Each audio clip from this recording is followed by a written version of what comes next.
প্রধান উপদেষ্টার সঙ্গে নাহিদ ইসলামের সাক্ষাৎ। জুলাই ত্যাগের দায়বদ্ধতা থেকে সিদ্ধান্ত নেয়ার আহ্বান। সরকারকে সর্বদলীয় বৈঠক ডাকার আহ্বান জামায়াত আমিরের। ডিসেম্বরে নির্বাচন ধরে দ্রুত রোডম্যাপ ঘোষণার দাবি বিএনপির। না হলে সরকারের প্রতি সহযোগিতা অব্যাহত রাখা কঠিন হবে বলছেন নেতারা। নিরাপত্তা উপদেষ্টার পদত্যাগ দাবি। এবং দখল দূষণে মৃতপ্রায় ঢাকার 4 নদ নদী। এখনই পদক্ষেপ না নিলে 20 বছরে ক্ষতি হবে প্রায় $51 বিলিয়ন। 16 বছরেও দখলদার উচ্ছেদে হাইকোর্টের আদেশের বাস্তবায়ন নেই।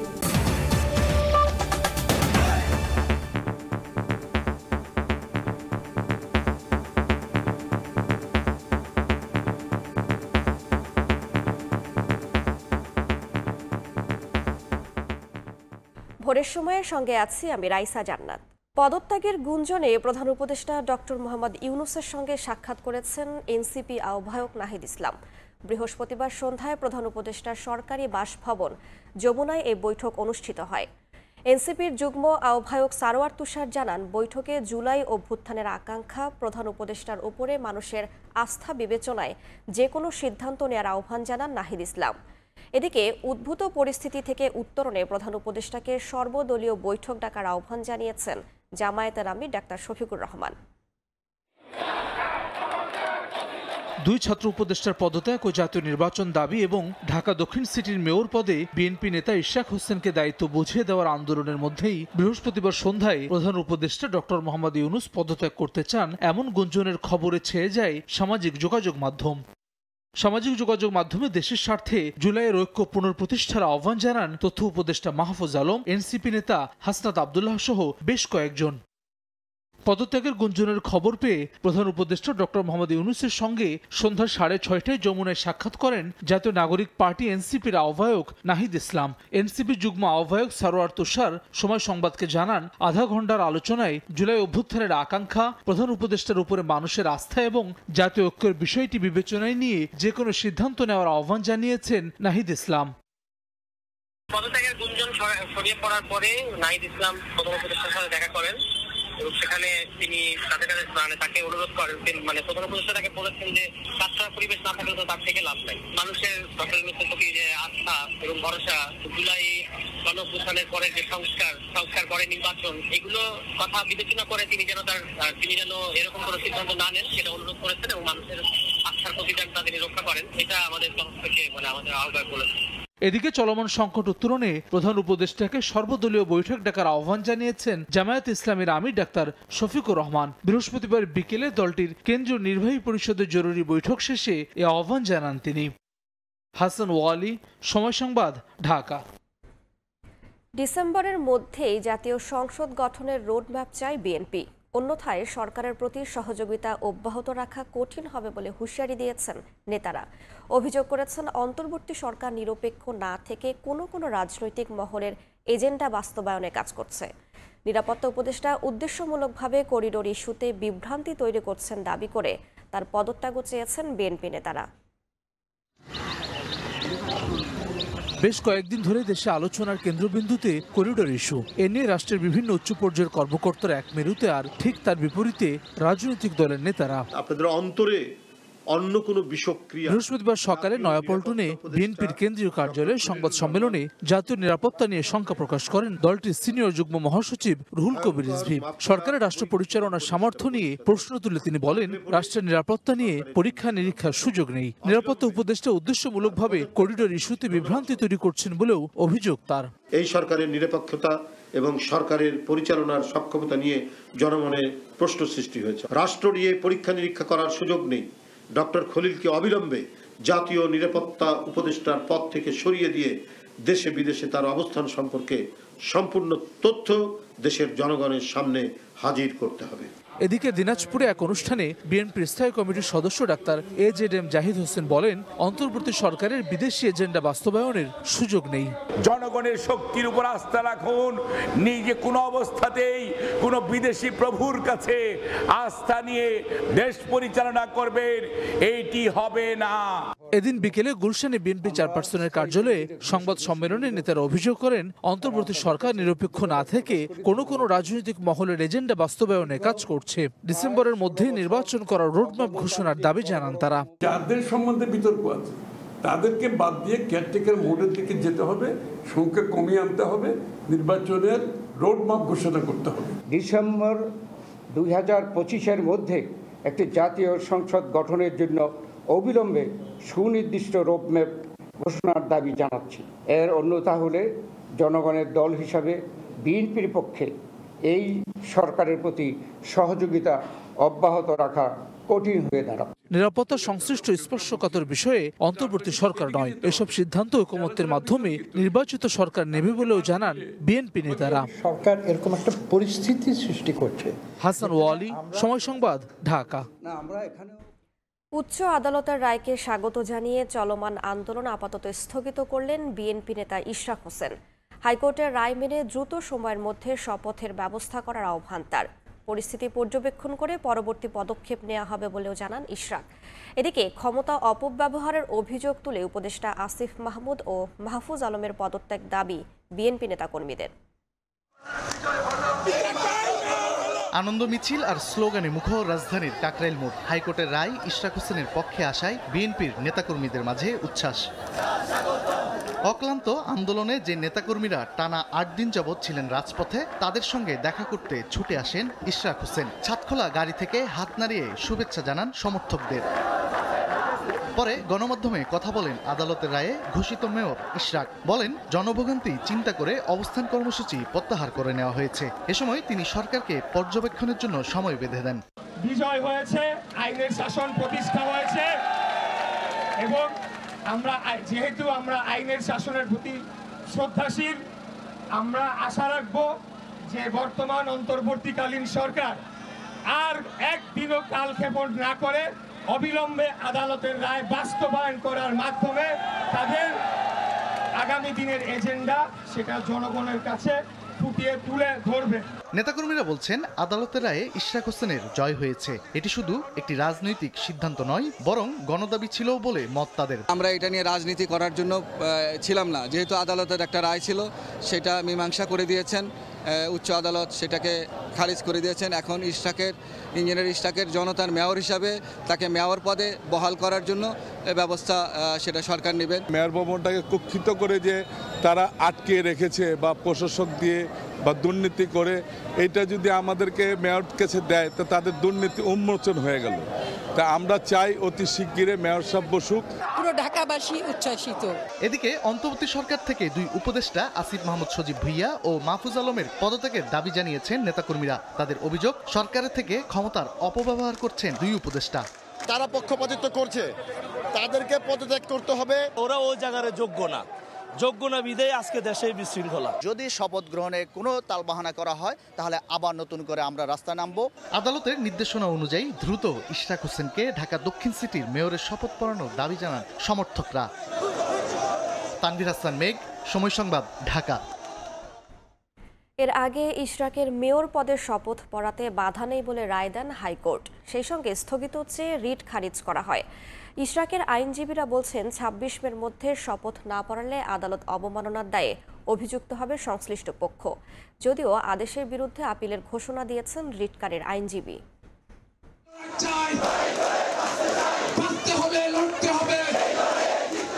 গত কয়েকদিন ধরে টান উত্তেজনা আর নাটকীয়তা। ইশরাক হোসেনের শপথ নিয়ে একদিকে রাজপথে আন্দোলন, অন্যদিকে উচ্চ আদালতে আইনি লড়াই। ইশরাকের মেয়র ইস্যুতে দিনকে দিন পরিস্থিতি জটিল আকার ধারণ করতে থাকে। বৃহস্পতিবারের আদেশকে ঘিরে হাইকোর্ট এলাকায় গড়ে তোলা হয় নিরাপত্তা বলয়। অবশেষে ইশরাকের পক্ষে আসে রায়। শপথ স্থগিত চেয়ে করা রিট খারিজ করে দেন উচ্চ আদালত। ইশরাকের আইনজীবীরা বলছেন, এ রায়ের পর 26শে মের মধ্যে শপথ না পড়ালে আদালত অবমাননার দায়ে অভিযুক্ত হবে সংশ্লিষ্ট মন্ত্রণালয়। আজকের এই রিজেকশনের পরে আইনের প্রতি শ্রদ্ধাশীল থেকে নির্দিষ্ট ডেটের মধ্যে শপথ গ্রহণের ব্যবস্থা করবেন। শপথ যদি তারা আবার গড়িমসি করে, অর্থাৎ ইশরাক হোসেনের ইনস্ট্রাকশন আছে to file contempt of court against them to bring them before the highest court of the country. রিটকারীর আইনজীবীরা জানান, শপথ ঠেকাতে তারা এবার সর্বোচ্চ আদালতে যাবেন। মহামান্য আপিল বিভাগে আমরা আপিল ফাইল করব এবং আপিল ফাইল করা অবস্থায় যেহেতু এই বিষয়টি সাবজুডিস ম্যাটার থাকবে, এখানে স্থানীয় সরকার মন্ত্রণালয়ের শপথ পড়ানোর আইনগত কোনো সুযোগ থাকলো না। ইসির গেজেট অনুযায়ী আগামী সোমবার শেষ হবে ইশরাককে শপথ পড়ানোর সময়সীমা। আফজাল হোসেন, সময় সংবাদ, ঢাকা। ঢাকা বিশ্ববিদ্যালয়ের শিক্ষার্থী সাম্য হত্যার বিচার, নিরাপদ ক্যাম্পাস ও উপাচার্যের পদত্যাগ দাবিতে শাহবাগ থেকে হোটেল ইন্টারকন্টিনেন্টাল মোড় পর্যন্ত বৃহস্পতিবার দিনভর অবস্থান কর্মসূচি পালন করেছে ছাত্রদল। দ্রুত ৩ দফা না মানলে যমুনার সামনে ব্লকেডের হুঁশিয়ারি দেন নেতারা।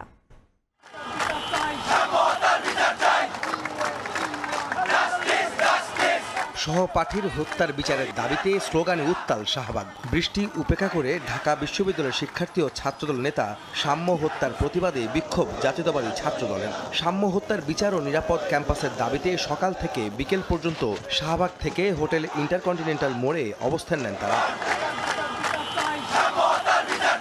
আন্দোলনরতরা বলছেন, সাম্য হত্যায় জড়িত মূল আসামি গ্রেফতার হয়নি এখনো। প্রশাসনের ব্যর্থতায় মূল আসামিরা ধরাছোঁয়ার বাইরে বলে অভিযোগ তাদের।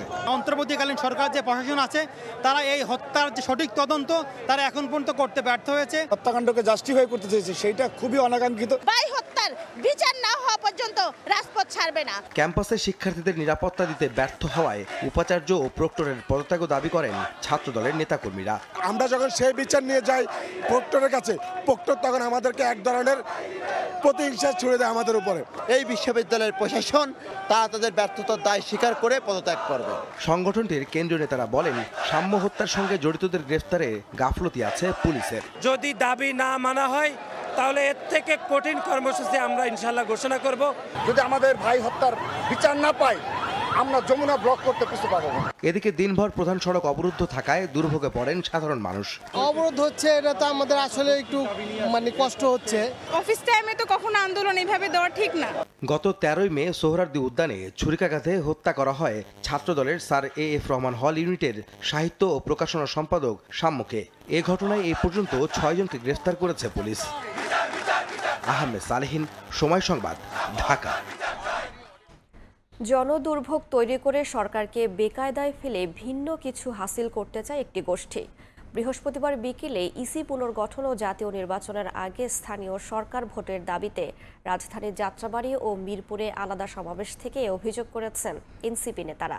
দাবি করেন, মেয়াদোত্তীর্ণ নির্বাচন ঘিরে ইসির গেজেট প্রকাশ প্রশ্নবিদ্ধ। দিল্লির প্রেসক্রিপশনে কেউ চলতে চাইলে তা প্রতিরোধের হুঁশিয়ারি দেন তারা। ইসি পুনর্গঠন ও জাতীয় নির্বাচনের আগে স্থানীয় সরকার ভোটের দাবিতে বৃহস্পতিবার বিকেলে রাজধানীর যাত্রাবাড়ি চৌরাস্তায় একটি বিক্ষোভ সমাবেশের আয়োজন করে জাতীয় নাগরিক পার্টি। সমাবেশে দলটির নেতারা অভিযোগ করেন, বর্তমান নির্বাচন কমিশন গণতান্ত্রিক বাংলাদেশ চায় না। জনদুর্ভোগ তৈরি করে সরকারকে বেকায়দায় ফেলে একটি গোষ্ঠী ভিন্ন কিছু হাসিল করতে চায় বলেও মন্তব্য করেন এনসিপি নেতারা। যখন একই সাথে সরকারের সাথে টেবিলে নেগোশিয়েট করছে কি হবে আগামীর বাংলাদেশের রূপরেখা, সেখানে তাদের মতামত দিচ্ছে, একই সাথে তাদের আরেকটা ফোর্স রাস্তায় এসে জনগণকে ভোগান্তির মধ্যে ফেলে কোর্টের রায়ের মাধ্যমে ফেলে একটি প্রহসনের নির্বাচনের রায়কে একটি বাস্তবায়নের পথের দিকে তারা এগিয়ে যাচ্ছে। একটি শ্রেণী নতুন করে আবার নব্য ফ্যাসিস্টদেরকে বাংলাদেশের রাজনীতিতে প্রাসঙ্গিক করার জন্য চতুর্মুখী ষড়যন্ত্রে লিপ্ত হয়েছে। একই দাবিতে বিক্ষোভ সমাবেশ হয়েছে মিরপুরে। এ সময় এনসিপি নেতারা বলেন, মেয়াদোত্তীর্ণ নির্বাচন ঘিরে ইসির গ্যাজেট প্রকাশ প্রশ্নবিদ্ধ। স্থানীয় সরকার নির্বাচনের আগে কোনোভাবে এই দেশে জাতীয় সরকার নির্বাচন হতে দেওয়া হবে না। ঢাকা দক্ষিণ এবং উত্তরে স্থানীয় নির্বাচন দেওয়ার মাধ্যমে আমরা এই নির্বাচন কমিশনের সক্ষমতা দেখতে চাই। আমরা এর বাইরে কোনো টালবাহানা দেখতে চাই না। দিল্লির প্রেসক্রিপশনে কেউ চলতে চাইলে তা প্রতিরোধের হুঁশিয়ারি দেন এনসিপি নেতারা। শাবাব ওয়াসি, সময় সংবাদ, ঢাকা। জুলাই অভ্যুত্থানের পরেও ফ্যাসিস্টদের দাপট এখনও অব্যাহত রয়েছে বলে অভিযোগ করেছে জুলাই ঐক্য। বৃহস্পতিবার রাত 10টায় ঢাকা বিশ্ববিদ্যালয়ের বিক্ষোভ সমাবেশ এবং মশাল মিছিল থেকে এ অভিযোগ করা হয়। প্ল্যাটফর্মটির নেতাকর্মীরা বলেন, আওয়ামী লীগের দোসররা এখনও বিভিন্ন মন্ত্রণালয়ে বহাল তবিয়তে রয়েছে। 5 আগস্টের পর থেকেই অভ্যুত্থান নস্যাতে চেষ্টা করছে তারা। এ সময় ভারতীয় এজেন্টদের শনাক্ত করে শাস্তি দেওয়া সহ বিতর্কিত উপদেষ্টাদের অপসারণ ও পরিষদ পুনর্গঠন করে নির্ধারিত সময়ে জুলাই ঘোষণাপত্র প্রকাশ করা সহ 3 দফা দাবি জানানো হয়।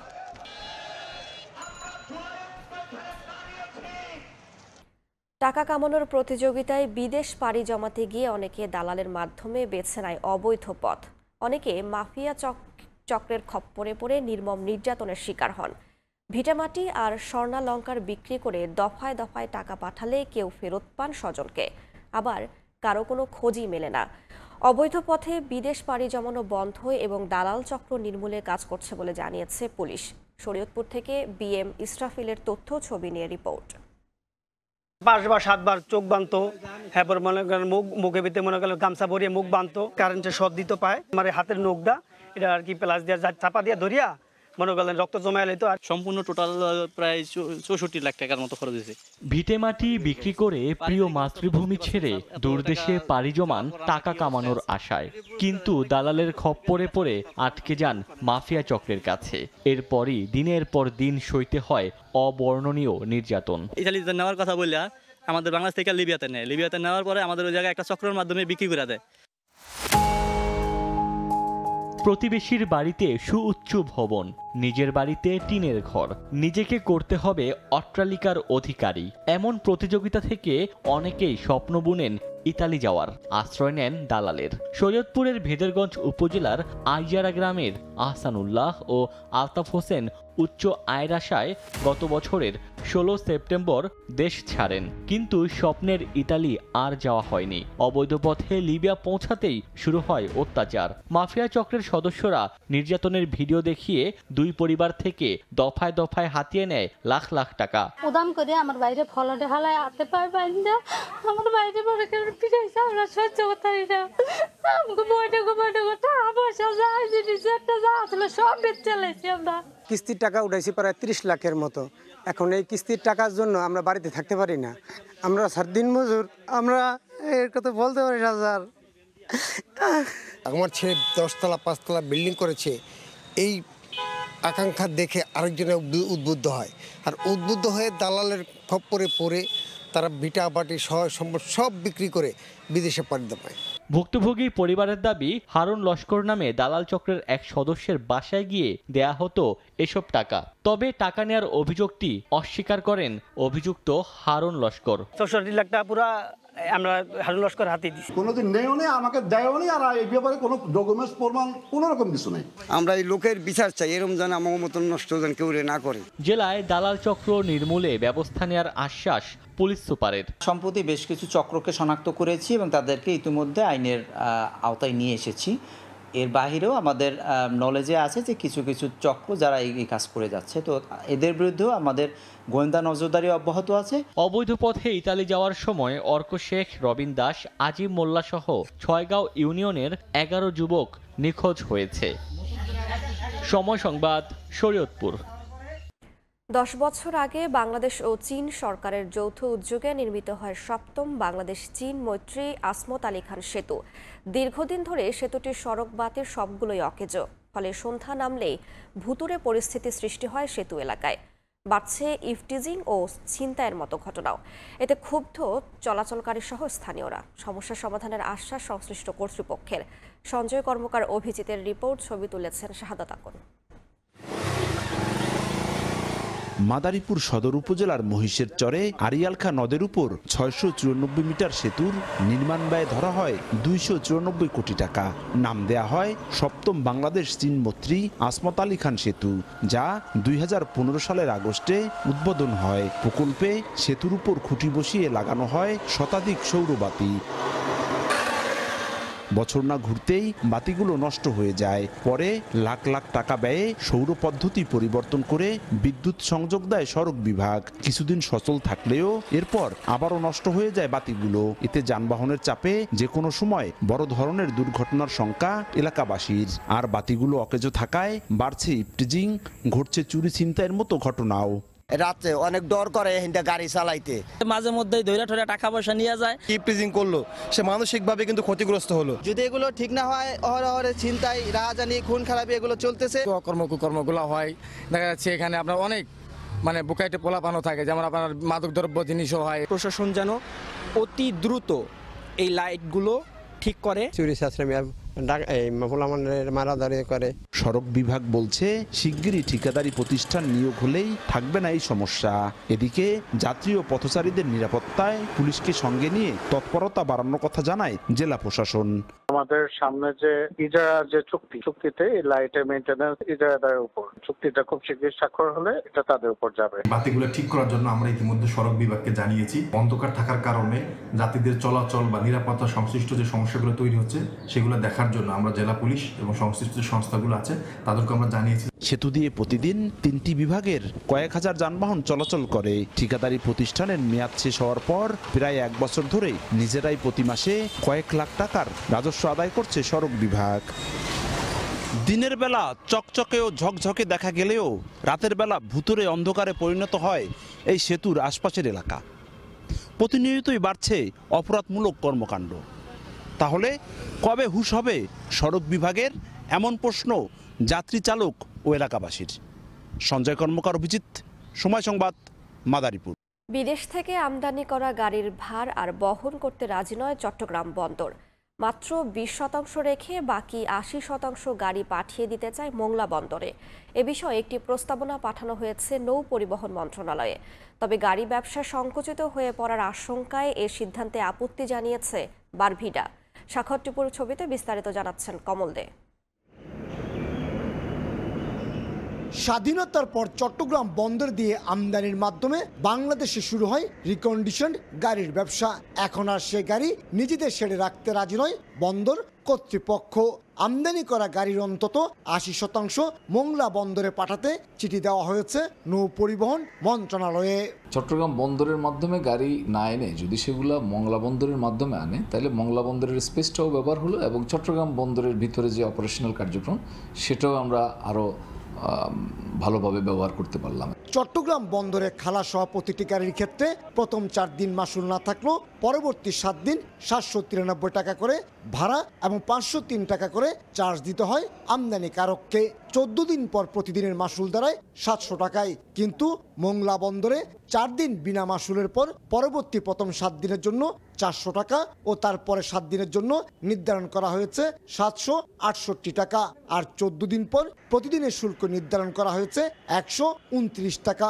শুল্ক হার তুলনামূলক কম হলেও নানা জটিলতায় বন্দরের এই সিদ্ধান্ত মানতে আপত্তি ব্যবসায়ীদের। চট্টগ্রাম বন্দর দিয়ে যদি গাড়ি না এনে মংলা বন্দর দিয়ে যদি নিয়ে আসি, তাহলে আমাদের কস্টিং চট্টগ্রাম বন্দরের চেয়ে প্রায় 40 থেকে 50 হাজার টাকা কস্টিং বেশি পড়বে ঢাকার ব্যবসায়ীদের তুলনায়। আমদানি করা গাড়ির বিপরীতে প্রতি মাসে শুল্ক আদায় হয় গড়ে 250 কোটি টাকা। চলতি বছরের প্রথম 4 মাসে যা 1000 কোটি টাকা ছাড়িয়েছে। বন্দরের প্রস্তাবনা অনুযায়ী গাড়ি খালাস কমলে প্রভাব পড়বে রাজস্ব আদায়ে। এটা আসলে সার্বিক রাজস্বে তেমন কোনো প্রভাব ফেলবে না, তবে চট্টগ্রাম কাস্টম হাউসের একটা রেভিনিউ টার্গেট থাকে, সেই ক্ষেত্রে গাড়ি আসলে একজন গুরুত্বপূর্ণ আমাদের রেভিনিউ ফ্যাক্টর হিসাবে কনসিডার করা হয়। চট্টগ্রাম বন্দরের বর্তমানে 2টি শেডে 1250টি গাড়ির ধারণ সক্ষমতা রয়েছে। বছরে 12,000-এর বেশি গাড়ি আমদানি করে বাংলাদেশ। এই অবস্থায় বন্দরের অব্যবহৃত জায়গায় নতুন করে গাড়ির শেড নির্মাণের দাবি ব্যবসায়ী নেতাদের। চট্টগ্রামে বহু ইয়ার্ড আছে এখনো খালি এবং অনেক অনুপযোগী আছে, এগুলো ক্লিন করে গাড়ি রাখার ব্যবস্থা করলে আমার মনে হয় জটিলতা সৃষ্টি হবে না। সবশেষ তথ্য অনুযায়ী চট্টগ্রাম বন্দরের 2টি শেডে 1101টি গাড়ি রয়েছে। এর মধ্যে দীর্ঘদিন ধরে নিলামের অপেক্ষায় রয়েছে 304টি গাড়ি। আর 1 মাস পেরিয়ে যাওয়ার পর নিলামের জন্য স্থানান্তর করা হয়েছে 129টি। একসময় চট্টগ্রাম নগরীতে এই ধরনের 150-র বেশি গাড়ির শোরুম থাকলেও ব্যবসা ক্রমশ সংকুচিত হয়ে পড়ায় তা নেমে আসে 50-এর নিচে। এখন চট্টগ্রাম বন্দরে গাড়ি খালাস কমে গেলে ব্যবসা বন্ধ হওয়ার উপক্রম হবে, এমনটি বলছেন বারভিডার নেতারা। কমল দে, সময় সংবাদ, চট্টগ্রাম। নিশ্চিহ্ন হওয়ার পথে ঢাকার মূল 4 নদ নদী। এখনই পদক্ষেপ না নিলে নদী তো বটেই, ক্ষতির মুখে পড়বে মেগা সিটির পরিবেশ প্রতিবেশ। বৈশ্বিক এক সমীক্ষা বলছে আগামী 20 বছরে সেই ক্ষতি গিয়ে ঠেকবে প্রায় $51 বিলিয়ন। 2009 সালে ঢাকার 4 নদী থেকে দখলদার উচ্ছেদের আদেশ দেন হাইকোর্ট, তবে সেই আদেশ এখনও দৃশ্যমান নয়। উল্টো অভিযোগ আছে রক্ষকের দায়িত্বে থাকা BIWTA নিজেরাই ভুল নকশা স্থাপন করেছে সীমানা পিলার, ফলে সুবিধা পাচ্ছে দখলদাররা। ঢাকার 4 নদী ঘুরে রিপোর্ট করেছেন আলামিন তুষার। বুড়িগঙ্গার কোল ঘেঁষে গড়ে ওঠা শহর রাজধানী ঢাকা। প্রায় 400 বছর বয়সী এই শহরটি ঘিরে একসময় ছিল অনেক নদ নদী আর খাল, সেসব এখন কেবলই ইতিহাস। একদিকে বুড়িগঙ্গা আর বাকি 3 দিকে মালার মতো ঢাকাকে ঘিরে রেখেছে তুরাগ, শীতলক্ষা আর বালু নদী। সবকটি নদী এখন দখল আর দূষণে মৃতপ্রায়। বট গাছটা 200 বছর আগের বট গাছ, এটা নদীর ভিতরে মানে 200 বছর পিলার থেকে বট গাছের ভিতরে দিয়ে দিছে। নেতারা যেভাবে করে ওইভাবে করছে। মাটি যে ফালাই বরাট যে বালু ফালাই যে জায়গা জায়গায় মেল ফ্যাক্টরি করছে, কিছু টাকা দিয়া একটু ভিতর দিকে দিছে, আবার যে না দিছে একটু বাড়ায় দিছে। 16 বছর আগে উচ্চ আদালত ঢাকার 4 নদী থেকে দখলদার উচ্ছেদের নির্দেশ দেন। জাতীয় নদী রক্ষা কমিশনকে একটি স্বাধীন প্রতিষ্ঠানে পরিণত করতে প্রয়োজনীয় সব পদক্ষেপ গ্রহণের কথাও আসে সেখানে, কিন্তু তা আসলে কতটা সম্ভব হয়েছে? হাইকোর্টের যে রায়ের রিফ্লেকশনটা আছে সেটা কিন্তু করা হচ্ছে, আরো কার্যকর হবে। নদী অভিভাবক হিসেবে নদীর দখল, দূষণ, নাব্যতার বিষয়গুলো থাকে, এই ব্যাপারগুলোকে আমরা কিভাবে দেখতে পারি, কিভাবে কারিগরিভাবে আমরা এগুলোকে ট্যাকেল করতে পারি, প্রত্যেকটা দপ্তর যেন ইনক্লুসিভ ভাবে কার্যকরী ভূমিকা পালন করতে পারে, সেই বিষয়ে কিন্তু কাজ করা হচ্ছে। উচ্চ আদালতের রায় কার্যকর করতে BIWTA সীমানা পিলার নির্মাণের উদ্যোগ নিলেও সেখানেও আছে শুভঙ্করের ফাঁকি। রিভার অ্যান্ড ডেল্টা রিসার্চ সেন্টারের এক গবেষণা বলছে বুড়িগঙ্গা ও তুরাগকে দখলমুক্ত করতে বসানো 3084টি সীমানা পিলারের মধ্যে নদীর মধ্যে স্থাপন করা হয়েছে 1423টি। এমনকি কোথাও কোথাও পোর্ট আইন 1966 এবং বাংলাদেশ পানি আইন 2013 না মেনেই পিলার নির্মাণের অভিযোগও আছে। এভাবেই নদীর উপরে ধীরে ধীরে ময়লার স্তূপ, তার উপরে গড়ে ওঠে বাঁশের 4টি ঘেরা দিয়ে একটি দোকান, তার উপরে একটি টিনের দোকান, তারপরেই সেখানে গড়ে ওঠে ইমারত। এভাবেই দিনকে দিন দখল হয়ে যাচ্ছে আমাদের নদীগুলো, আর পরিবেশ প্রতিবেশ নিয়ে কারোই যেন চিন্তা ভাবনা করার কোনো সময়ই নেই। রাজধানী ঢাকাকে বাঁচাতে নদীর প্রতি নজর দেবার তাগিদ দিচ্ছেন পরিবেশবিদরা। শিল্প প্রতিষ্ঠান, সরকারি প্রতিষ্ঠান, ব্যক্তি উদ্যোগের প্রতিষ্ঠান, রাজনৈতিক প্রতিষ্ঠান, কেউ পিছিয়ে পাওয়া অবস্থায় নাই। সকলেই সর্বশেষ দখলদারিত্বের ক্ষমতাটি নদীর উপরে দিয়ে থাকে। আমাদের পরিবেশ এটি আমাদের সাংবিধানিক অধিকার। এই অধিকার যারা যারা খর্ব করছে, নদী দখল করুক, নদী দূষণ করুক কিংবা অন্যভাবে প্লাস্টিক দূষণ করুক, এরা সবাই দেশের মানুষের এগেনিস্টে দাঁড়াচ্ছে। সো তাদেরকে সম্মিলিতভাবে প্রতিহত করতে হবে, আর আইনের প্রয়োগ তো অবশ্যই করতে হবে। নদী গবেষকরা বলছেন খুব বেশি দিন আগের কথা নয়, স্বাধীনতাকালেও ঢাকার জেলায় নদী ছিল অন্তত 15টি। তার মধ্যে মানচিত্র থেকে বিলীন হয়ে গেছে আটি, কনাই, দোলাই, পাণ্ড ও নড়াই সহ বেশিরভাগ নদ নদী। আল আমিন তুষার, সময় সংবাদ, ঢাকা। বর্ষা মৌসুমের আগেই ভাঙন শুরু হয়েছে মানিকগঞ্জে। এরই মধ্যে পদ্মা ও যমুনায় বিলীন অনেক ফসলি জমি। শিগগিরই ব্যবস্থা না নিলে নদীতে হারিয়ে যেতে পারে শত শত বাড়িঘর। এতে আতঙ্কিত নদী তীরের বাসিন্দারা। ভাঙন রোধে স্থায়ী ব্যবস্থা নিতে প্রকল্প তৈরি করা হয়েছে বলে জানায় পানি উন্নয়ন বোর্ড। মোহাম্মদ ইউসুফ আলীর পাঠানো তথ্য ও রমজান আলীর ছবি নিয়ে রিপোর্ট। ভাঙছে নদী তীর, বিলীন হচ্ছে জনপদ, একই সঙ্গে হারিয়ে যাচ্ছে মানুষের স্বপ্ন। মানিকগঞ্জে পানি বাড়ার সঙ্গে সঙ্গে পদ্মা ও যমুনায় দেখা দিয়েছে ভাঙন। এর মধ্যে দৌলতপুরের রাহাতপুর, শিবালয়ের তেওতা এবং হরিরামপুর উপজেলার গোপীনাথপুর উজানপাড়ায় ভাঙনের তীব্রতা বেশি। গত বর্ষায় ভাঙনপ্রবণ এলাকায় জিওব্যাগ ফেলা হলেও তা এবছর বিলীন হয়ে যাচ্ছে। এতে আতঙ্কিত নদী তীরের বাসিন্দারা। শীঘ্রই ব্যবস্থা না নিলে নদীতে চলে যেতে পারে শত শত বাড়িঘর। ফাটল ধরে ধরে দেবে ভেঙে ভেঙে যাইতেছে। এখন আমাদের এলাকাবাসী খুব আতঙ্কের ভিতরে আছি। রাত্রেও ভাঙ্গে, সকালে ভোরেও ভাঙ্গে, আমরা তো বাড়ি থাকতে পারি না। অতি তাড়াতাড়ি যদি সরকার আমাদের একটা ব্যবস্থা করে দিত কিংবা নদীটা শাসন করে দিত আমরা বাঁচতাম। পানি উন্নয়ন বোর্ড বলছে এরই মধ্যে 3টি পয়েন্ট অতি ভাঙন প্রবণ চিহ্নিত করা হয়েছে। পাশাপাশি ভাঙন রোধে স্থায়ী ব্যবস্থা নিতে প্রকল্প নেওয়া হয়েছে। ফিজিবিলিটি স্টাডি প্রণয়নের মাধ্যমে আমরা ডিজাইন এটা প্রস্তুত করি, ডিজাইন প্রণয়ন অবস্থায় আছে এবং ডিজাইন পাওয়ার সাপেক্ষে আমরা প্রাক্কলন প্রস্তুত করে আমরা ডিপিপি দিয়ে এগিয়ে যাচ্ছি। পানি উন্নয়ন বোর্ডের তথ্য মতে মানিকগঞ্জে 14টি নদীর দৈর্ঘ্য 500 কিলোমিটার। এর মধ্যে ভাঙন ঝুঁকিতে আছে 60টি পয়েন্ট। সময় সংবাদ, মানিকগঞ্জ। বর্জ্য ব্যবস্থাপনায় চরম উদাসীন নরসিংদী পৌর কর্তৃপক্ষ। যত্রতত্র ফেলা হচ্ছে ময়লা, সড়ক ও মাঠে আবর্জনার স্তূপ। এতে পরিবেশ দূষণের পাশাপাশি হুমকিতে জনস্বাস্থ্য। এ অবস্থায় আধুনিক বর্জ্য ব্যবস্থাপনার দাবি পৌরবাসীর। শিগগিরই এ বিষয়ে ব্যবস্থা নেওয়ার আশ্বাস কর্তৃপক্ষের। আশিকুর রহমান পিয়ালের পাঠানো তথ্য ও মাহমুদুল হাসান মাহফুজের ছবি নিয়ে রিপোর্ট। সড়কের মাঝেই ফেলা হচ্ছে আবর্জনা। অপসারণ না করায় মানুষের যাতায়াতের জায়গা হয়ে পড়েছে সরু। নরসিংদী পৌরসভায় যত্রতত্র আবর্জনা ফেলা হচ্ছে। পৌরবাসী বলছেন শহরের অন্তত 50টি স্থানে আবর্জনার স্তূপের কারণে ঢেকে গেছে পুরো সড়ক। দুর্গন্ধে অতিষ্ঠ বাসিন্দারা। এতে পরিবেশ দূষণের পাশাপাশি হুমকিতে জনস্বাস্থ্য। মাসের পর মাস এমন অবস্থা থাকলেও পৌর কর্তৃপক্ষ কোনো ব্যবস্থা নিচ্ছে না অভিযোগ এলাকাবাসীর। ময়লার যে স্তূপের ভাগাড় এই যে আমাদের বাসার সামনে জমতেছে, এই যে বৃষ্টি হলে রাস্তার সয়লাভ হয়ে যায় ময়লাতে। তো এই পরিস্থিতি এখন আসলে আমরা কি বলবো, আমরা তো অসহায় মানে দর্শকের মতো আছি। যেখানে সেখানে ময়লার স্তূপ জমছে এবং সেখান থেকে নানা ধরনের রোগ জীবাণু ছড়াচ্ছে। রোগ বালাই তো আছে, মশা মাছির জন্য বাসায় খাবারও খাইতে পারি না।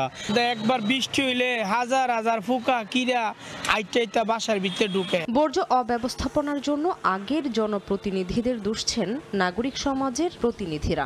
বিগত জনপ্রতিনিধি যারা ছিলেন তারাও করেন নাই, পরবর্তীতে যারা প্রশাসক আসছেন তারাও এই ব্যাপারে উদাসীন, তাদের কোনো পরিকল্পনা নাই।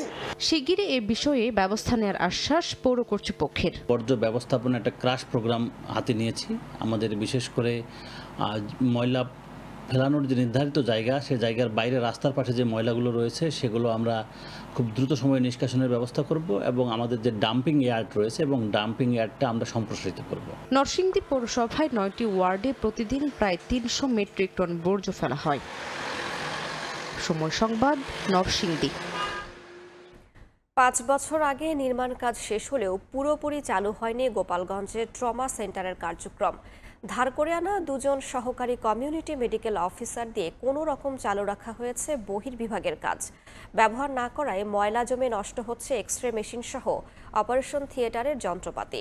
ঘটছে চুরির ঘটনাও। শিগগিরই জনবল নিয়োগ দিয়ে পুরোপুরি কার্যক্রম পরিচালনার আশ্বাস সিভিল সার্জনের। HM মানিকের ছবিতে জয়ন্ত শিরালির রিপোর্ট। দুর্ঘটনা বা আঘাতজনিত মুমূর্ষু রোগীদের জরুরি ও নিবিড় সেবা দেওয়ার জন্য ঢাকা খুলনা মহাসড়কের পাশে গোপালগঞ্জের ঘোনাপাড়ায় 1 একর জায়গার উপর নির্মাণ করা হয় গোপালগঞ্জ 20 শয্যা বিশিষ্ট ট্রমা সেন্টার। কিন্তু হাসপাতালটিতে জরুরি চিকিৎসা সেবা দেওয়ার কথা থাকলেও মিলছে শুধু ঠান্ডা, জ্বর, কাশির মতো সাধারণ রোগের চিকিৎসা। এখানে বাচ্চাদের ঠান্ডা, কাশি, তারপরে চুলকানি, অ্যালার্জি এগুলো চিকিৎসা দিয়ে থাকি।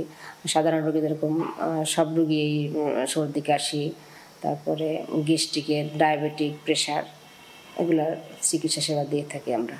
2018 সালের ডিসেম্বরে নির্মাণ কাজ শেষ হলেও ট্রমা সেন্টারটি হস্তান্তর হয় 2020 সালের জানুয়ারিতে। 2 জন বিশেষজ্ঞ চিকিৎসক সহ 14টি পদ থাকলেও একজনও নিয়োগ দেওয়া হয়নি। অন্য জায়গা থেকে 2 জন সহকারী কমিউনিটি মেডিকেল অফিসার দিয়ে কোনো রকম চালু রাখা হয়েছে বহির্বিভাগের কার্যক্রম। তবে তাদের থেকে জরুরি সেবা না পাওয়ার অভিযোগ সেবা প্রত্যাশীদের। এদিকে ব্যবহার না করায় ময়লা জমে নষ্ট হচ্ছে এক্স-রে মেশিন সহ অপারেশন থিয়েটারের যন্ত্রপাতি। ঘটছে চুরির ঘটনাও। আগে আমাদের 2 জন ডাক্তার ছিল, ডাক্তার 2 জন চলে গেছে, তো এখন আমাদের কোনো ডাক্তার নেই। শুধু গ্যাসের বড়ি, মাথা ব্যথা বড়ি, জ্বরের বড়ি এতটুকু আমাদের এলাকার লোকে পায়। কিন্তু মানুষ পঙ্গু বলে বা ট্রমা সেন্টার এর যে একটা যে কার্যকারিতা, যে সেবা, সেই সেবাটাকে আমরা বঞ্চিত হচ্ছি। বাড়ির ধারে থাকতে ঢাকা যেতে হয়, খুলনা যেতে হয়, আমরা পাই না বাড়ির ধারে থাকতে। ট্রমা সেন্টারটা চালু হলে আমাদের সবার উপকার হবে, জনগণ যাতে এনে সেবা পায়, সেই জন্য আমাদের এটা চালু হওয়া দরকার। শিগগিরই জনবল নিয়োগ দিয়ে ট্রমা সেন্টারটির কার্যক্রম পুরোপুরি চালুর আশ্বাস জেলা সিভিল সার্জনের। চিকিৎসক নিয়োগ দিবে এবং নতুন করে ৭,০০০ সুপার নিউমোনিতে যে প্রমোশন দেওয়া হবে, আমরা আশাবাদী যে সেখান থেকে আমরা ডাক্তারদেরকে পাবো এবং পাওয়ার পরে আমরা হয়তো বা ট্রমা সেন্টার পুরোপুরি চালু করতে পারবো। ট্রমা সেন্টারটি বাস্তবায়নে ব্যয় হয়েছে 11,96,00,000 টাকা। জয়ন্ত শিরালি, সময় সংবাদ, গোপালগঞ্জ। ৫ আগস্ট পরবর্তী সহিংস পরিস্থিতিতে সেনানিবাসে আশ্রয় নেওয়া ৬২৬ ব্যক্তির তালিকা প্রকাশ করেছে সেনাবাহিনী। বৃহস্পতিবার রাতে ISPR এর সংবাদ বিজ্ঞপ্তিতে জানানো হয়, প্রাণ রক্ষার মানবিক বিবেচনায় ওই সময় রাজনৈতিক ব্যক্তি, বিচারক, বেসামরিক কর্মকর্তা, পুলিশ সদস্য, বিভিন্ন পেশাজীবী ও তাদের পরিবারকে সাময়িক আশ্রয় দেওয়া হয়েছিল। তালিকায় ২৪ জন রাজনৈতিক নেতা, ৫ জন বিচারক, ১৯ জন বেসামরিক কর্মকর্তা, ৫১৫ জন পুলিশ সদস্য, ১২ জন পেশাজীবী ও ৫১ জন পরিবারের সদস্য রয়েছেন। সেনাবাহিনী জানিয়েছে, আশ্রয় প্রার্থীদের অধিকাংশ ১ থেকে ২ দিনের মধ্যে সেনানিবাস ত্যাগ করেন। ৫ জনকে আইনগত প্রক্রিয়ায় হস্তান্তর করা হয়। সাম্প্রতিক বিভ্রান্তিকর প্রচারণা রোধে এ তালিকা প্রকাশ করা হয়েছে বলেও জানানো হয় বিজ্ঞপ্তিতে।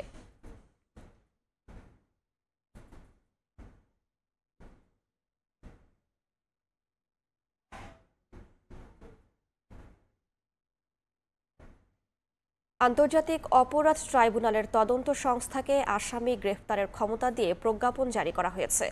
বৃহস্পতিবার এ প্রজ্ঞাপন জারি করা হয়। এর ফলে তদন্ত কর্মকর্তারা এখন সরাসরি আসামিদের গ্রেফতার করতে পারবেন। পূর্বে এই ক্ষমতা শুধু পুলিশের ছিল। আন্তর্জাতিক অপরাধ ট্রাইব্যুনাল ২০১০ সালে যুদ্ধাপরাধের বিচারের জন্য গঠিত হয়েছিল। সম্প্রতি সরকার আন্তর্জাতিক অপরাধ ট্রাইব্যুনাল আইন সংশোধন করে রাজনৈতিক দল ও তাদের অঙ্গ সংগঠনকে শাস্তি দেওয়ার ক্ষমতাও ট্রাইব্যুনালকে দিয়েছে, যার মধ্যে কার্যক্রম স্থগিত বা নিষিদ্ধ করা এবং সম্পত্তি জব্দ করার বিধান রয়েছে। গ্রেফতারের ক্ষমতা তদন্ত সংস্থার কাছে দেওয়ার দাবি ছিল প্রসিকিউশনের।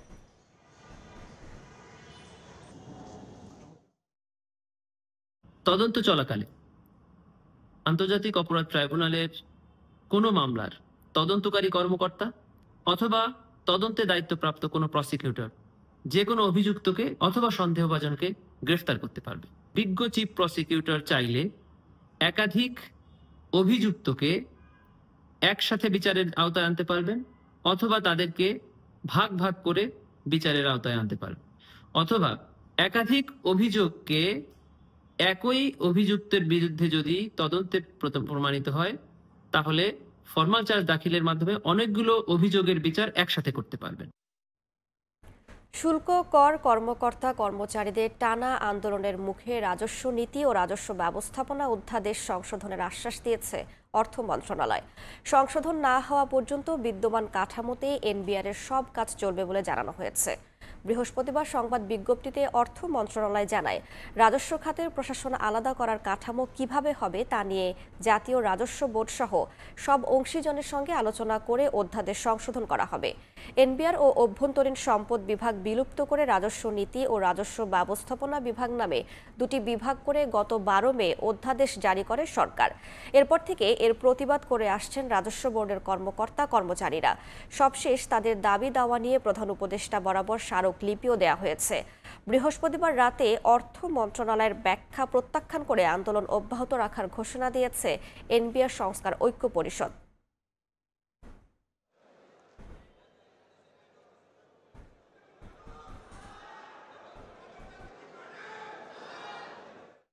শেখ হাসিনা পালানোর পর রাজনীতিতে অন্য ধরনের ষড়যন্ত্র চলছে বলে মন্তব্য করেছেন বিএনপির স্থায়ী কমিটির সদস্য গয়েশ্বর চন্দ্র রায়। বৃহস্পতিবার বিকেলে খুলনা প্রেস ক্লাবের ব্যাংকুয়েট হলে বিএনপির সদস্য নবায়ন ও নতুন সদস্য সংগ্রহ কার্যক্রম অনুষ্ঠানে প্রধান অতিথির বক্তব্যে এ মন্তব্য করেন তিনি।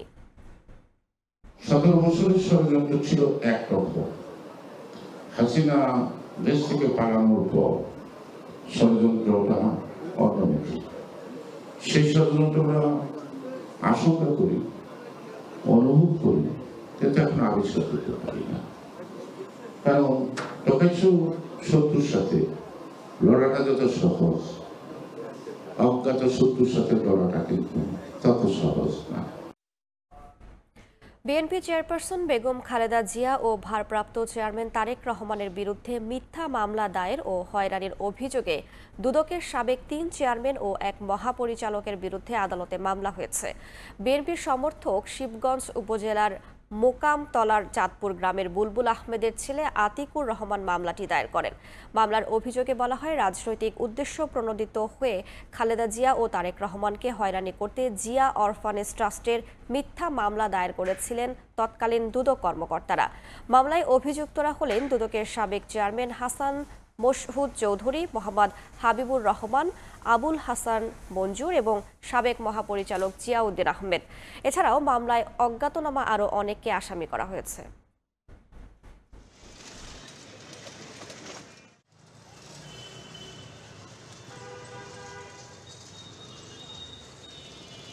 $20 লাখ টাকার বিনিময়ে 10,000 গরু সীমান্ত পার করে দেওয়ার আশ্বাস। এভাবে ব্যবসায়ীদের কাছ থেকে হাতিয়েও নেওয়া হয় টাকা। এমন অভিযোগে রাজশাহীতে 2 প্রতারককে আটক করেছে বিজিবি। বৃহস্পতিবার সংবাদ সম্মেলনে বিজিবি জানায়, সেনা ও বিজিবি প্রধানের কাছের লোক পরিচয় দিয়ে গরু ব্যবসায়ীদের সঙ্গে প্রতারকদের বৈঠকের খবর পেয়ে অভিযান চালানো হয়। একটি আবাসিক হোটেল থেকে নিজামুদ্দিন ও মেহেদি হাসানকে আটক করা হয়। প্রাথমিক জিজ্ঞাসাবাদে প্রতারণার মাধ্যমে টাকা হাতিয়ে নেওয়ার কথা স্বীকার করেছে আটককৃতরা।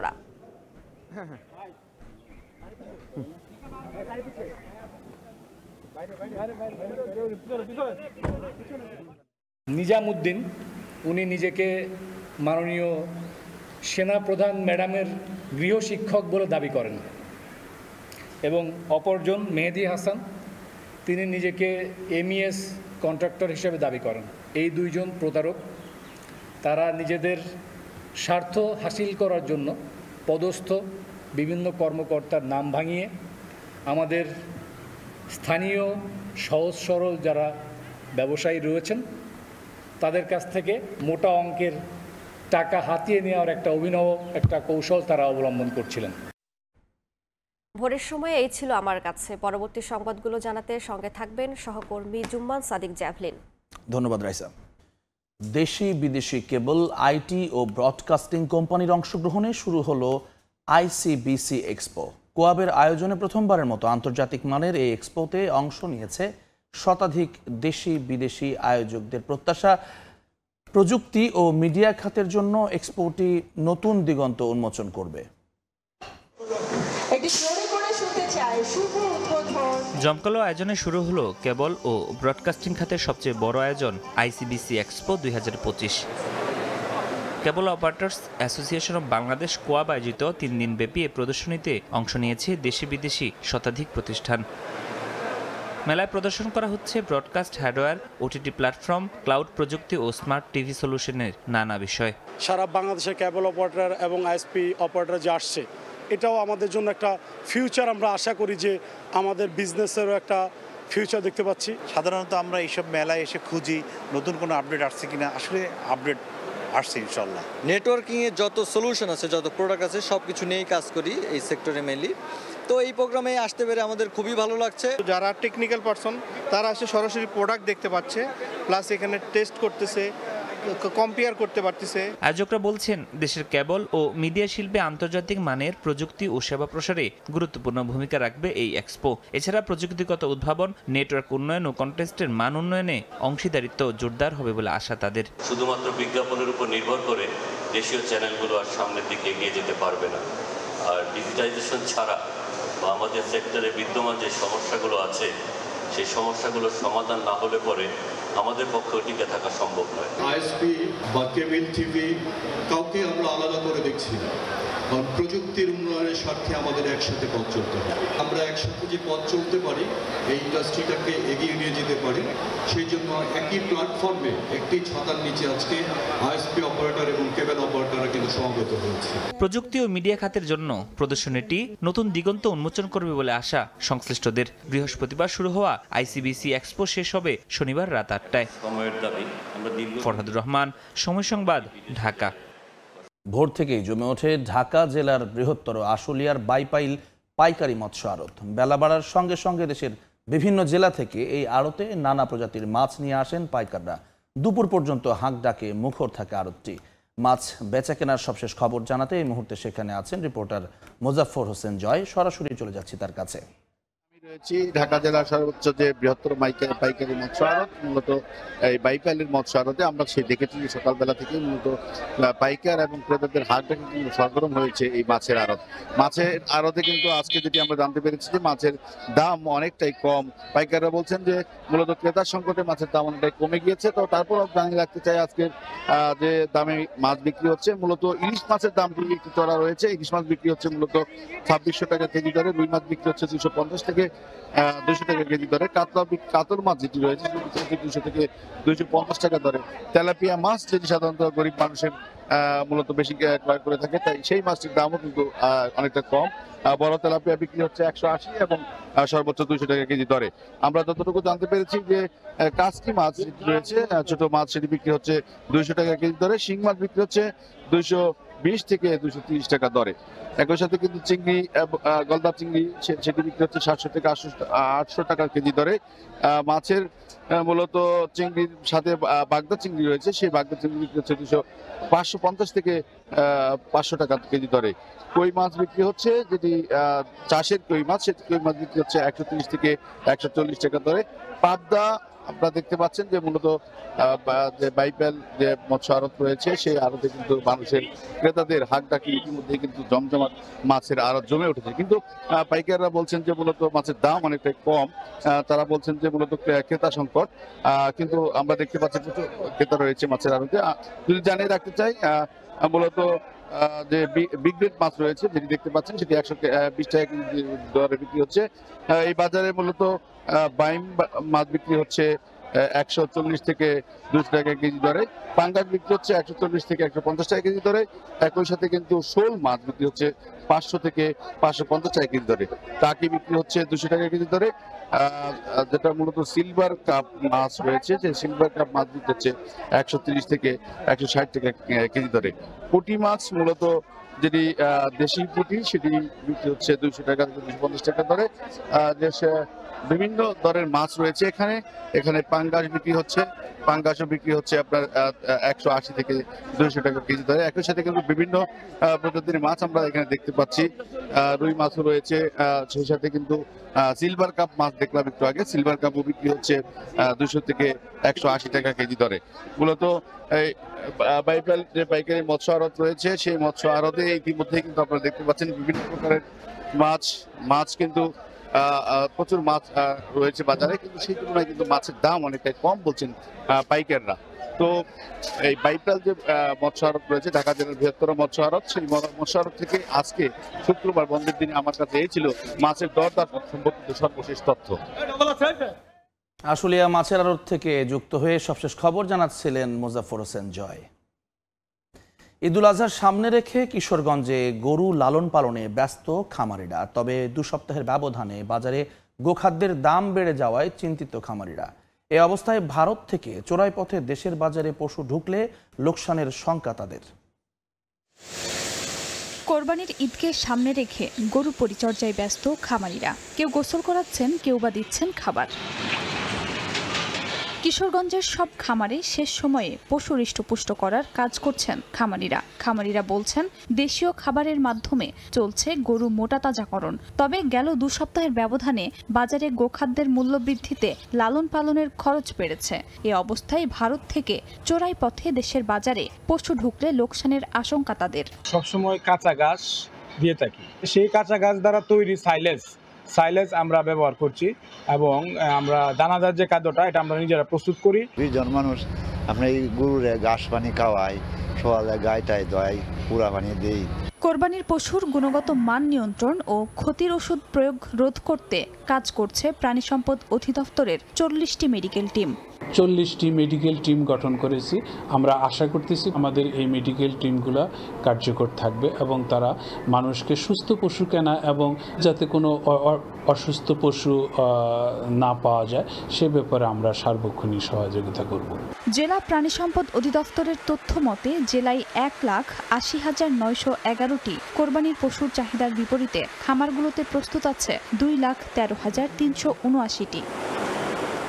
সময় সংবাদ, কিশোরগঞ্জ। ঈদুল আজহার সামনে রেখে নারায়ণগঞ্জে স্বল্প মূল্যে গরু বিক্রি করছে impex agro and dairy farm. খামারটিতে মাত্র 50,000 টাকায় পাওয়া যাচ্ছে দেশি জাতের গরু। মধ্যবিত্ত ও বিত্তবানদের চাহিদা অনুযায়ীও রয়েছে বিভিন্ন ধরনের পশু। শওকত আলী সৈকতের তথ্য ও আরিফ হোসেনের ছবি নিয়ে রিপোর্ট। কোরবানির ঈদ এলেই পশুর হাট বা খামারে দেখা যায় উচ্চমূল্যে গরু কেনার প্রতিযোগিতা। দেশি বিদেশি চলচ্চিত্রের জনপ্রিয় তারকাদের নামে কোরবানির পশুর নামকরণ করে ডিসপ্লে করার প্রচলনও চলছে গত কয়েক বছর ধরে। এমন বাস্তবতায় পরিচ্ছন্ন পরিবেশে ও সাশ্রয়ী মূল্যে স্বাচ্ছন্দ্যে কোরবানির পশু কেনার সুযোগ দিচ্ছে নারায়ণগঞ্জের impex agro and dairy farm. এই খামারে মাত্র 50,000 টাকায় পাওয়া যাচ্ছে কোরবানির উপযোগী দেশি জাতের সুস্থ গরু। 1 লাখ থেকে 5 লাখ টাকা মূল্যের গরুও রয়েছে খামারটিতে। এছাড়া 4.5 লাখ টাকায় মহিষ ও 15 থেকে 20,000 টাকায় খাসি এবং 10,000 থেকে 25,000 টাকায় পাওয়া যাচ্ছে ভেড়া। ঘাস ছাড়া কোনো বিকল্প নেই। ঘাসের পর আপনার হলো পুরো বসে, এখানে কোনো ফ্যাটেনিং হবে না, কোনো মেডিসিন, কোনো ইনজেকশন কিছু না, অনলি ন্যাচারাল হবে এখানে। 50,000 থেকে শুরু করে 5 থেকে 6 লাখ পর্যন্ত বিশাল গরু এখানে আছে এবং সবগুলোই একদম দেশীয় উপায়ে তাদের বড় করা হয়েছে। কোরবানির আগের দিন পর্যন্ত বা কোরবানির দিন সকালেও আমি চাইলে নিতে পারি, এই সুবিধাটার জন্য ভালো লাগছে। সুনাম ধরে রাখার পাশাপাশি ক্রেতাদের চাহিদা অনুযায়ী সেবার মান আরও বাড়ানোর পরিকল্পনা করছেন খামার মালিক। সব প্রাকৃতিক খাবারে গরুগুলি বড় হয়েছে, আমি কোনো মোটা তাজাকরণ করি নাই, স্বাভাবিক খাবার খাইয়া গরুগুলি সুস্থ সবল আছে এবং আমার গরুগুলি হৃষ্টপুষ্ট চঞ্চল এবং হাটের তুলনায় আমার এই জায়গা থেকে গরুর সস্তা পড়ে। ঈদ সামনে রেখে অগ্রিম বুকিং নিচ্ছে খামারটি। সময় সংবাদ, নারায়ণগঞ্জ। যুক্তরাষ্ট্র থেকে অন্য দেশে অর্থ পাঠানো বা রেমিটেন্সের ওপর 5% হারে কর বসানোর প্রস্তাব পাশ হয়েছে কংগ্রেসের নিম্নকক্ষে। সিনেটে পাশ হলেই পরিণত হবে আইনে। এতে বৈধ পথে রেমিটেন্স পাঠানোর ক্ষেত্রে নেতিবাচক প্রভাবের শঙ্কা দেখা দিয়েছে। প্রবাসী বাংলাদেশিদের মধ্যে দেখা দিয়েছে বিরূপ প্রতিক্রিয়া। যুক্তরাষ্ট্র থেকে লস্কর আল মামুনের আরও একটি রিপোর্ট। মার্কিন প্রেসিডেন্ট ডোনাল্ড ট্রাম্পের দ্বিতীয় মেয়াদের শুরু থেকেই অভিবাসন ও কর আরোপ নিয়ে একের পর এক নির্বাহী আদেশে তোলপাড় চলছে বিশ্বব্যাপী, যা গড়ায় দেশটির আদালত পর্যন্ত। তবে এবার আর নির্বাহী আদেশ নয়, স্থায়ীভাবে পদক্ষেপ নিতে যুক্তরাষ্ট্রে বসবাসরত অভিবাসীদের ওপর রেমিট্যান্স ট্যাক্সের বোঝা চাপানোর উদ্যোগ নিয়েছে ট্রাম্প। এরই মধ্যে কংগ্রেসের প্রতিনিধি পরিষদে পাশ হয়েছে one big beautiful bill act নামের কর ও ব্যয়ের মেগা বিল। স্থানীয় সময় বৃহস্পতিবার হাউসে 215-214 ভোটে পাশ হয় বিলটি। এখন সিনেটে পাশ হলে আইনে পরিণত হবে এই বিল।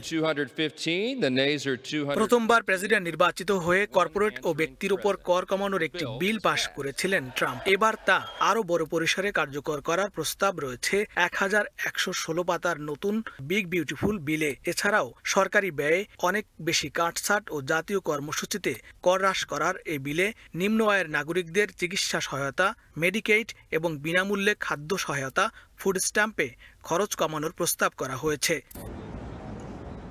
যুক্তরাষ্ট্রে বসবাসকারী প্রবাসীরা বিপুল অঙ্কের অর্থ বিদেশে পাঠানোর কারণে দেশের অর্থ বাইরে চলে যাচ্ছে। এমন পরিস্থিতিতে রেমিট্যান্সে কর বসিয়ে রাজস্ব বাড়ানো এবং অভিবাসন ব্যবস্থায় নিয়ন্ত্রণ আনার উদ্দেশ্যে এই প্রস্তাব দেয় ট্রাম্প প্রশাসন।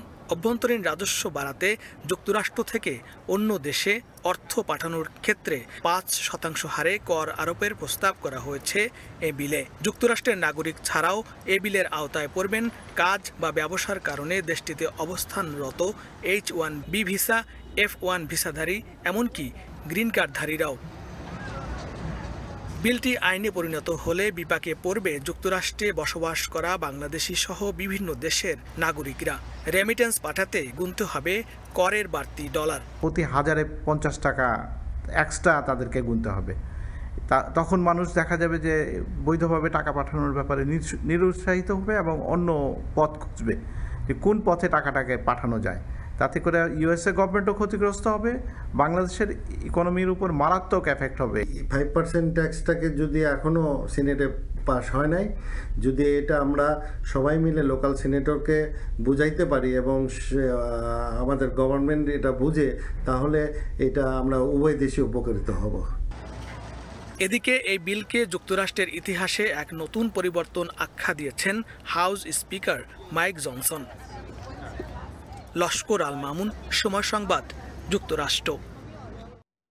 ইতালির নাগরিকত্ব আইনে পরিবর্তনের কারণে বাংলাদেশে বসবাসরত ভাষা বা সংস্কৃতি না জানা ইতালীয়দের বংশধররা এখন আর সহজে নাগরিকত্ব পাচ্ছেন না।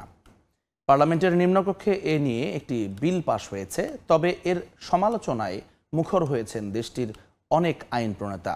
ইতালি থেকে হাসান মাহমুদের রিপোর্ট। পূর্বপুরুষ ইতালীয় হলে ভিন দেশে জন্ম ও বসবাস করলেও ইতালীয় নাগরিক হবার সুযোগ ছিল। 1861 সালের আইনের সংস্কার বুধবার অনুমোদন করেছে ইতালির পার্লামেন্টের নিম্নকক্ষ। এখন তা উচ্চকক্ষের অনুমোদনের অপেক্ষায়। এরপর গেজেট প্রকাশের মাধ্যমে কার্যকর হবে এই নতুন বিধান। এতে বিদেশি বংশোদ্ভূত ইতালীয় নাগরিকরা আর আগের মতো বংশধরদের জন্য নাগরিকত্বের সুযোগ নিশ্চিত করতে পারবে না। ইতালির পুরনো আইনটি অনেক ক্ষেত্রে অপব্যবহারের সুযোগ তৈরি করেছিল বলে দাবি করেছেন লন্ডনে বসবাসরত ইতালীয় নাগরিকদের প্রতিনিধি গোলাম মাওলা টিপু। পৃথিবীর বিভিন্ন দেশে অনেক ইটালিয়ানরা অনেক বছর আগে 100-150 বছর আগেও তারা মাইগ্রেন্ট হয়েছিল। ব্রাজিল থেকে হয়তো ইটালিয়ান পাসপোর্ট নিয়ে তারা লন্ডনে এসে সেটেল হয়েছে, কিন্তু ইটালিতে তারা কখনো থাকেও নাই। ইটালির সমাজ সোসাইটির তাদের কোনো কন্ট্রিবিউশন নাই। ইতালীয়রা মনে করেন আগের মতোই নাগরিকত্বের সুবিধাটি দেওয়া উচিত। 1992 সাল থেকে ইউস স্যাঙ্গুইনিস নীতি বা রক্তসূত্রে 2 প্রজন্মের জন্য নাগরিকদের সুবিধা ছিল, যাদের কমপক্ষে একজন পিতামাতা দাদা দাদি ইতালিতে জন্মগ্রহণ করেছেন। তবে নতুন আইনে সেই সুবিধার সীমাবদ্ধতা স্পষ্ট করা হয়েছে। যদিও 27 মার্চ মধ্যরাতের আগে যারা বিদেশ থেকে আবেদন করেছেন তারা আগের মতোই আইন অনুযায়ী নাগরিকত্ব পাবেন। হাসান মাহমুদ, সময় সংবাদ, ইতালি। কুয়েতে ফ্রি ভিসা বলে কিছু নেই, তবু এই কথাটিকে পুঁজি করে অসাধু একটি চক্র প্রতিনিয়ত প্রতারণার ফাঁদে ফেলছে শত শত প্রবাসীকে। আইন বহির্ভূত কাজের আশ্বাসে নেওয়া হচ্ছে মোটা অঙ্কের টাকা। অসাধু চক্রের সিন্ডিকেট ভেঙে তাদের লাগাম টেনে ধরতে সবার সহযোগিতা চেয়েছেন দেশটিতে নিযুক্ত বাংলাদেশের রাষ্ট্রদূত। কুয়েত থেকে মঈন সুমনের রিপোর্টে বিস্তারিত। ফ্রি ভিসা নামে প্রতারণা কুয়েত প্রবাসীদের জীবনে এক নীরব দুর্যোগ। এই ভিসার লোভে অনেকেই ফাঁদে পড়ে লাখ লাখ টাকা হারাচ্ছেন। কুয়েত সরকার ফ্রিতে ভিসা দিলেও একটি অসাধু চক্র ভিসা বিক্রি করছে উচ্চ মূল্যে। আমার তো বাবুসির দরকার, আমার সার্ভ করার লোক দরকার, বাবুসির হেল্পার দরকার, সেজন্য আমি বাংলাদেশ থেকে লোক আনতে পারি, তাদের যেন কোনো টাকা খরচ না হয়। এই উদ্যোগটা যদি সবাই নিই তাহলে বাংলাদেশিদের উপকার হবে এবং আমরা দক্ষ শ্রমিক পেয়ে যাব। প্রবাসীদের সচেতনতা বৃদ্ধি, ভিসার মূল্য হ্রাস এবং অসাধু ব্যবসায়ীদের লাগাম টেনে ধরতে কুয়েতে নিযুক্ত বাংলাদেশের রাষ্ট্রদূত মেজর জেনারেল সৈয়দ তারেক হোসেন বিভিন্ন স্তরের প্রবাসী ব্যবসায়ী, সাংবাদিক, প্রফেশনালের সাথে বৈঠক করে বিভিন্ন নির্দেশনা দিয়ে যাচ্ছেন। অসাধু চক্রের সিন্ডিকেট ভাঙতে সবার সহযোগিতাও চেয়েছেন রাষ্ট্রদূত। ফ্রি ভিসা বলে কুয়েতে কিছু নেই। এখানে হচ্ছে গিয়ে কোনো কোম্পানিতে ভিসা অথবা কোনো ব্যক্তির অধীনে বা কফিলের অধীনে বাসার জন্য গৃহকর্মী বা ড্রাইভার অথবা বাবুর্চি অথবা এই জাতীয় ভিসা, অথবা কোনো কোম্পানিতে উনি যে কাজে আসবেন তার জন্য ভিসা। তো অনুগ্রহপূর্বক আপনারা ফ্রি ভিসা শুনে প্রতারিত হবেন না। কুয়েতের শ্রম আইন অনুযায়ী নির্ধারিত স্পন্সর বা কোম্পানির বাইরে কাজ করা গুরুতর অপরাধ। ধরা পড়লেই নিশ্চিত জরিমানা কিংবা কুয়েত থেকে বিতাড়িত করা হয়। মধ্যপ্রাচ্যের এই দেশটিতে কর্মসংস্থানের স্বপ্ন নিয়ে বিদেশে যাত্রা যেন প্রতারণার দুঃস্বপ্নে পরিণত না হয়, সেজন্য দরকার সচেতনতা এবং কঠোর নজরদারি, বলছেন সংশ্লিষ্টরা। মঈন সুমন, সময় সংবাদ, কুয়েত। ভারতের রেল ব্যবস্থাকে আরও যাত্রীবান্ধব ও আধুনিক করতে নানামুখী পদক্ষেপ নিয়েছে মোদী সরকার। এসব পদক্ষেপের ধারাবাহিকতায় বৃহস্পতিবার রাজস্থানে উদ্বোধন করা হলো অমৃত স্টেশন প্রকল্পের। রেল ব্যবস্থাকে বিশ্বমানে উন্নীত করার লক্ষ্যে এগোচ্ছে নয়াদিল্লি। ভারত থেকে বিস্তারিত সুব্রত আচার্যের রিপোর্টে। ভারতে রেল শুধু চলাচলের মাধ্যম নয়, বরং অর্থনীতি, কর্মসংস্থান আর প্রযুক্তির এক বিশাল রূপান্তরের প্রতীকও। এমনটাই বলছেন ভারতের প্রধানমন্ত্রী নরেন্দ্র মোদী। বৃহস্পতিবার রাজস্থানের বিকানে অমৃত স্টেশন প্রকল্পের উদ্বোধন করে রেলকে যুগোপযোগী করার দিশা দেখালেন তিনি। এ সময় নিরাপত্তা, স্বাচ্ছন্দ্য এবং ন্যূনতম খরচে রেলে ভ্রমণ নিশ্চিত করার পাশাপাশি যানবাহনটিকে বিশ্বমাত্রায় নেয়ার কথাও জানান মোদী। आज देश में आधुनिक इंफ्रास्ट्रक्चर बनाने का बहुत बड़ा महायज्ञ चल रहा है। প্রতিদিন 16,000 যাত্রীবাহী ট্রেনে প্রায় 2.5 কোটিরও বেশি মানুষ চলাফেরা করেন ভারতে। বিশ্বে রেল ব্যবহারে শীর্ষস্থানীয় দেশগুলোর একটি ভারত। সেই বিশাল যাত্রী চাহিদা মেটাতে নিরাপত্তা, সুবিধা আর প্রযুক্তি সব দিকেই বদল আনছে মোদি প্রশাসন। 103 স্টেশনে একযোগে আধুনিকরণ চলছে অমৃত স্টেশন প্রকল্পের আওতায়। থাকছে চলন্ত সিঁড়ি, লিফট, হুইলচেয়ার সুবিধা, ইন্টারনেট জোন, প্রার্থনা ঘর, বেবি ফিডিং রুম সহ সর্বাধুনিক সুযোগ সুবিধা। 68,000 কিলোমিটার বেশি দীর্ঘ রেলপথ নিয়ে ভারতের অবস্থান এখন বিশ্বের চতুর্থ বৃহত্তম রেল নেটওয়ার্ক হিসেবে। 7,350টির বেশি স্টেশন আর ঘন্টায় 110 কিলোমিটার গতির বন্দে ভারত এক্সপ্রেস প্রযুক্তি ও পরিষেবার দিক দিয়ে নতুন ইতিহাস গড়ছে ভারতের রেল। সুব্রত আচার্য, সময় সংবাদ, ভারত। ক্রিপ্টোকারেন্সি বিটকয়েনের দাম ইতিহাসের সর্বোচ্চ পর্যায়ে পৌঁছেছে। বৃহস্পতিবার এই মুদ্রার দাম ছাড়িয়েছে $1,11,000। মার্কিন যুক্তরাষ্ট্রের ঋণমান কমানোয় বিনিয়োগকারীরা ডলারের বিকল্প বিনিয়োগ ভার্চুয়াল মুদ্রার দিকে ঝুঁকছে। এতে ঊর্ধ্বমুখী দাম। রেকর্ড ভেঙে ফের সর্বকালের সর্বোচ্চ দাম উঠেছে ভার্চুয়াল মুদ্রা বিটকয়েনের। সংবাদ মাধ্যম সিএনবিসি জানায় বৃহস্পতিবার প্রতিটি কয়েনের দাম $1,11,473 হয়েছে। যুক্তরাষ্ট্র চীনের মধ্যকার বাণিজ্য উত্তেজনা কমা এবং মুডিস মার্কিন ঋণমান কমিয়ে দেওয়ায় বিনিয়োগকারীরা ডলারের বিকল্প বিনিয়োগ উৎস হিসেবে ক্রিপ্টোর দিকে ঝুঁকছেন। এতে বাড়ছে দাম। তবে দাম বাড়লেও বিটকয়েনের সঙ্গে তাল মিলিয়ে তেমন একটা বাড়েনি দ্বিতীয় জনপ্রিয় ক্রিপ্টোকারেন্সি ইথারের দাম। বৃহস্পতিবার সকালে 2.5% বেড়ে প্রতিটি মুদ্রার দাম হয়েছে $2,618। একই সঙ্গে ঊর্ধ্বমুখী আরেক মুদ্রা বাইন্যান্সের দামও। প্রতিটির মূল্য প্রায় 2% বেড়ে দাঁড়িয়েছে $686। ইয়ানুর শিফাত, সময় সংবাদ। প্রাচীন মিশরের মমির গন্ধের ইতিহাস উদ্ধারে গবেষণা করেছেন একদল বিজ্ঞানী। খুঁজে বের করে এনেছেন মমির বিশেষ গন্ধের রহস্য। জানা যায় মমির গন্ধ মিষ্টি, কাঠ ও চায়ের মতো। গবেষকরা জানান প্রাচীন মিশরীয়রা মমি তৈরির জন্য ব্যবহার করতেন দেবদারু, জুনিপার, দারুচিনি, লোহবান, গন্ধর সহ নানা প্রাকৃতিক তেল ও রেজিন। প্রাচীন মিশরের এক রহস্যের নাম মমি। মৃত্যুর পরে আত্মার সঙ্গে মিলিত হওয়ার জন্য দেহের প্রয়োজনীয়তার ধারণা থেকেই তৎকালীন মিশরে মৃতদেহ বিশেষ এক প্রক্রিয়ায় সংরক্ষণ করে রাখা হতো। পরবর্তীতে সংরক্ষিত এসব মমি নিয়ে আধুনিক যুগের মানুষের মধ্যে জন্ম নেয় নানা আগ্রহের। ব্যাপক পরীক্ষা নিরীক্ষা ও গবেষণার মাধ্যমে মমির আদ্যোপান্ত উদ্ধারের চেষ্টা চালান গবেষকরা। এরই ধারাবাহিকতায় মমির গন্ধ ঠিক কেমন এই নিয়ে গবেষণা করেছেন একদল বিজ্ঞানী। কায়রোর মিশরীয় জাদুঘরে থাকা 9টি মমির সার্কোফ্যাগাসের ভেতর থেকে সংগ্রহ করা হয় 10 লিটার বাতাস। বিশেষ টিউব দিয়ে বের করে আনা হয় সেই গন্ধের রাসায়নিক উপাদান। গ্যাস ক্রোমাটোগ্রাফি ও মাস স্পেকট্রোমেট্রি প্রযুক্তির সাহায্যে প্রতিটি গন্ধ উপাদানকে আলাদা করে শনাক্ত করেন গবেষকরা। গন্ধগুলো এরপর সরাসরি মানুষ দিয়েই পরীক্ষিত হয়, যা মিষ্টি, কাঠ, কখনো বা চায়ের মতো গ্রান। গবেষকরা জানান এই গন্ধ থেকেই বোঝা যাচ্ছে প্রাচীন মিশরীয়রা মমি তৈরিতে ব্যবহার করতেন দেবদারু, জুনিপার, দারুচিনি, গন্ধরস সহ নানা প্রাকৃতিক তেল ও রেজিন। এই গবেষণাটি আমাদের মমি সংরক্ষণের প্রক্রিয়া ও এতে ব্যবহৃত উপাদানগুলো সম্পর্কে আরো ভালোভাবে বুঝতে সাহায্য করে। আমরা উদ্ভিজ্জ তেলের গন্ধ পেয়েছি, যেমন সিডার ও জুনিপার ফর এক্সাম্পল। মমি সংরক্ষণে এই উপাদানগুলো ছিল মূল অস্ত্র। তারা আরও জানান এই গবেষণায় প্রথমবারের মতো ওলফ্যাক্টরি হেরিটেজ বা গন্ধভিত্তিক ঐতিহ্যের ধারণাকে তুলে আনছে বৈজ্ঞানিকভাবে। কাকুলি আখতার, সময় সংবাদ।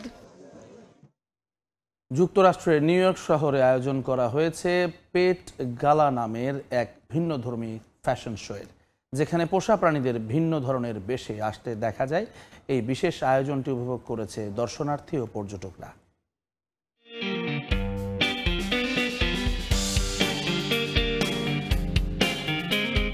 মঞ্চ মঞ্চে গাউন গায়ে বসে থাকা কুকুরটির ভঙ্গি দেখে মনে হচ্ছে এ যেন ফ্যাশন আইকনের পূর্ণরূপ, সঙ্গে মঞ্চে রঙিন আলোর ঝলকানি আর দর্শনার্থীদের উচ্ছ্বাস।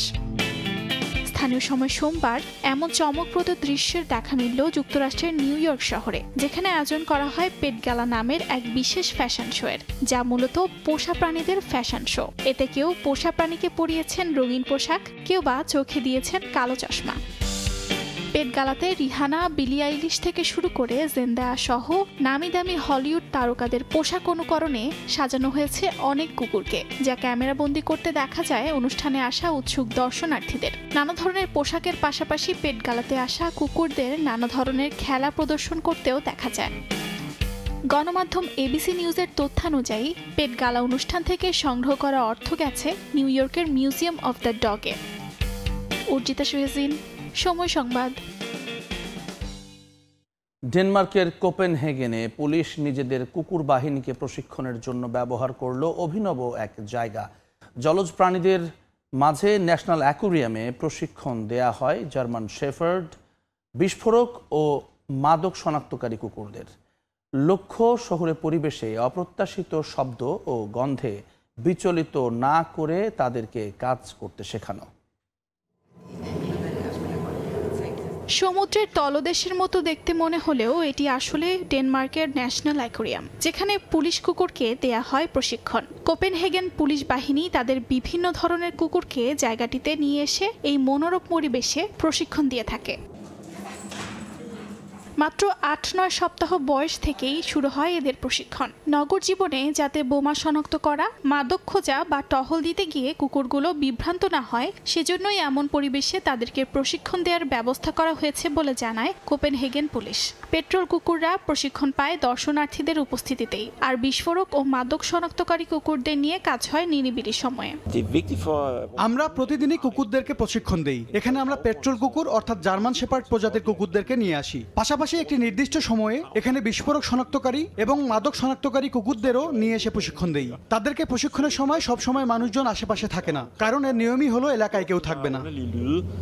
ন্যাশনাল অ্যাকোয়ারিয়ামকে পুলিশ এখনও আনুষ্ঠানিক প্রশিক্ষণ কেন্দ্র হিসেবে ঘোষণা না করলেও পরিবেশটির কার্যকারিতা নিয়ে সন্তুষ্ট তারা। বিচিত্র শব্দ, গন্ধ আর ভিন্ন প্রাণী ঘেরা এই জায়গা তাদের মতে আদর্শ প্রশিক্ষণ ক্ষেত্র। অর্জিতা শেহজিন, সময় সংবাদ। এবার ক্রিকেটের খবর। সংযুক্ত আরব আমিরাত কিংবা জিম্বাবুয়ের মতো দলগুলোর বিপক্ষে নিয়মিত বিরতিতে হার দেশের ভবিষ্যৎ ক্রিকেটের জন্য সতর্ক সংকেত, যেখান থেকে আরও বড় ভরাডুবির শঙ্কা সাবেক ক্রিকেটারদের। তাদের মতে বিসিবির পরিকল্পনাহীনতা আর ইতিবাচক মতকে গুরুত্ব না দেয়াই এমন ফল। সমস্যা সমাধানে সব পক্ষকে এখনই দায়িত্ব নেয়ার তাগিদ তাদের। ইউরোপিয়ান ক্লাব ফুটবলে আক্ষেপ ঘোচানোর বছরে বোলোনিয়া, টটেনহ্যাম, নিউক্যাসল, ক্রিস্টাল প্যালেসের মিরাকল দেখে ভিন্নতার খোঁজে থাকা টাইগার সমর্থকদের সিরিজ হারের স্বাদ দিয়েছে সহযোগী দেশ সংযুক্ত আরব আমিরাত। অবস্থাটা এমন, মাঠে ব্যর্থ, ম্যাচ শেষে ব্যর্থ, টেম্পারমেন্ট ধরে রাখতে। কবে সুদিন ফিরবে বাংলার ক্রিকেটে, সে উত্তর কঠিন থেকে কঠিনতর। ক্রিকেটারদের মুখে কথার তুবড়ি ফোটে, বাস্তবতা লবডঙ্কা। ক্রিকেট বোর্ড, কোচিং স্টাফ, এই লজ্জা সবার। অবস্থাটা এমন, ভাগ্যের দিকে তাকিয়ে থাকা ছাড়া যেন কোনো উপায় নেই। হঠাৎ করে বাজে তা না, আমার কাছে মনে হয় পরিকল্পনা, বিগত অনেক বছরের যে পরিকল্পনা চলছিল, যে ডোমেস্টিকের মানগুলো খুব খারাপ, সবকিছু নিয়ে প্ল্যানিংগুলো যে ভালো ছিল না, তার বহিঃপ্রকাশ আমার কাছে মনে হচ্ছে যে এখন চলছে। আমাদের খেলার কালচারটা নষ্ট হয়েছে। তো কালচার নষ্ট হলে কিন্তু আলটিমেটলি নিচে দিকে যাবেন। কোয়ালিটি প্লেয়ার ভালো রেগুলার ধারাবাহিকভাবে রান করবে, সেগুলো কিন্তু নাই। ঘুরে ফিরে কিন্তু যারা পারফর্ম করছে না, আবার হয়তো 2টা ট্যুর বা একটা ট্যুরের পরে আবার সে ব্যাক করছে। তবে এমন পরিস্থিতি যে অবসম্ভাবী ছিল, সে আজ তো পাওয়া গিয়েছিল আগেই। পাপন বোর্ডের পরিকল্পনাহীনতার ব্যাটন টেনে নিয়ে যাচ্ছেন ফারুক আহমেদের বোর্ডও। এর শেষ কোথায় জানা নেই কারো। এই সিরিজ বলে না, বাংলাদেশ টিমের ক্রিকেটের জন্য সতর্কবার্তা আমার কাছে মনে হয়। শুধু সতর্কবার্তা ইউএর সাথে হারলেন বা জিম্বাবুয়ের সাথে হারলেন, এটা সতর্কবার্তা তো একটা ছোট্ট একটা ক্লু, বাট ওভারঅল আপনি হ্যাপি কিনা ইম্পর্টেন্ট বুঝতে হবে। আমাদের প্লেয়ার আসলে ভালো করছে কিনা। আমি মনে করি যে আমাদের প্লেয়াররা কিন্তু মাঠের যে পারফরমেন্স, যেটা আশা করি আমরা ক্রিকেট টিমের কাছ থেকে, সেই পারফরমেন্সটা in the field, of the field, মাঠের বাইরেও কিন্তু ম্যানেজমেন্টের অনেক বড় দায়িত্বগুলো আছে, সেই দায়িত্বগুলোতেও কিন্তু ভালো কোয়ালিটি পেশাদারিত্বের পরিচয় দেখা যাচ্ছে না। যে পেস ইউনিট নিয়ে হরহামেশাই গর্ব করতে দেখা গেছে বিসিবিকে। তারাই ডেথ ওভারে ডুবিয়েছেন দলকে। অবশ্য তাতে গেল বছরগুলোর অর্জনকে ম্লান করতে চান না সাবেকরা। 2-3 বছরে বাংলাদেশের সবচেয়ে ইমপ্রুভের জায়গাটা হচ্ছে পেস বোলিং। তো এটা কিন্তু ওরা প্রমাণ করছে যে আসলে ওরা কি, বাট আপনি যেটা বলছেন অবশ্যই আমাদের কিন্তু টি20 হয় কি, যদি আপনার প্রপার ডেথ বলার না থাকে একটা টিমের জন্য কিন্তু দেখেন আমরা 200 রান করে অথবা একটা ম্যাচ আমরা, তো এই জায়গায় যেটা হচ্ছে কি হয়তো ঘুরিয়ে ফিরিয়ে সবাইকে খেলানোর চেষ্টা করতেছে একটা ভালো একটা কম্বিনেশন তৈরি করার জন্য। তো এটা প্র্যাকটিসের ব্যাপার, বাট আমরা যেহেতু এই জিনিসটা হচ্ছে আমরা কিন্তু স্টিল এটা আমাদের নলেজে আছে যে কীভাবে ডেথ ওভারে ভালো করতে হবে বা প্রথম নতুন বলে প্রথম 6 ওভার কি বোলিং করতে হবে। শারজায় ভরাডুবির পর এবার পাকিস্তান চ্যালেঞ্জ। বর্তমান পরিস্থিতিতে ফিরে আসা যে আরো কঠিন। সঙ্গে ব্যাটিং অর্ডার নিয়েও বাতাসে ফিস ফাঁস। সব মিলিয়ে অস্থির এ সময় কাটবে কি সহসাই, নাকি টিম ম্যানেজমেন্ট কিংবা ক্রিকেটারের পক্ষ থেকে আবারও শোনা যাবে সেই ঘুরে দাঁড়ানোর গল্প। মাহবুব রিমন, সময় সংবাদ, ঢাকা। পিঠের ইনজুরিতে পাকিস্তানের বিপক্ষে টি20 সিরিজ থেকে ছিটকে গেলেন সৌম্য সরকার। তার বদলি হিসেবে দলে ডাক পেয়েছেন অলরাউন্ডার মেহেদী হাসান মিরাজ। সংযুক্ত আরব আমিরাতের বিপক্ষে সিরিজের দলে ছিলেন সৌম্য। দলের সঙ্গে দুবাই অবস্থান করলেও পিঠের ইনজুরিতে খেলা হয়নি একটি ম্যাচও। পরীক্ষা নিরীক্ষার পর জানা গেছে 10-12 দিনের পুনর্বাসন প্রক্রিয়ার মধ্য দিয়ে যেতে হবে এই টপ অর্ডার ব্যাটসম্যানকে, যার জন্য পাকিস্তানের বিপক্ষে আসন্ন 3 ম্যাচ সিরিজে খেলতে পারবেন না সৌম্য। তার বদলি হিসেবে দলে ডাক পেয়েছেন মেহেদী হাসান মিরাজ। এই মুহূর্তে পিএসএল-এ লাহোর কালান্দার্সের হয়ে খেলতে পাকিস্তানে অবস্থান করছেন এই অলরাউন্ডার। সেই কমিটমেন্ট শেষেই মিরাজ যোগ দেবেন জাতীয় দলে। গেল বিপিএল-এর টুর্নামেন্ট সেরা খেলোয়াড় হলেও শুরুতে আমিরাত ও পাকিস্তান সফরের দলে ছিলেন না এই অলরাউন্ডার, জানিয়ে বেশ সমালোচনাও হয়। এবারে ফুটবল। বাংলাদেশে আসছেন বিশ্বকাপ জয়ী ব্রাজিলিয়ান কিংবদন্তি কাকা। বিষয়টি সরাসরি না বললেও বাফুফে সভাপতি দিয়েছেন এমন ইঙ্গিত। প্যারাগুয়েতে ফিফা কংগ্রেসে প্রীতি ফুটবল ম্যাচ খেলার পর তাদের মাঝে হয়েছে আলোচনা। অবশ্য ইঙ্গিত আছে বার্সেলোনা কিংবদন্তি স্যামুয়েল ইতোকে নিয়েও।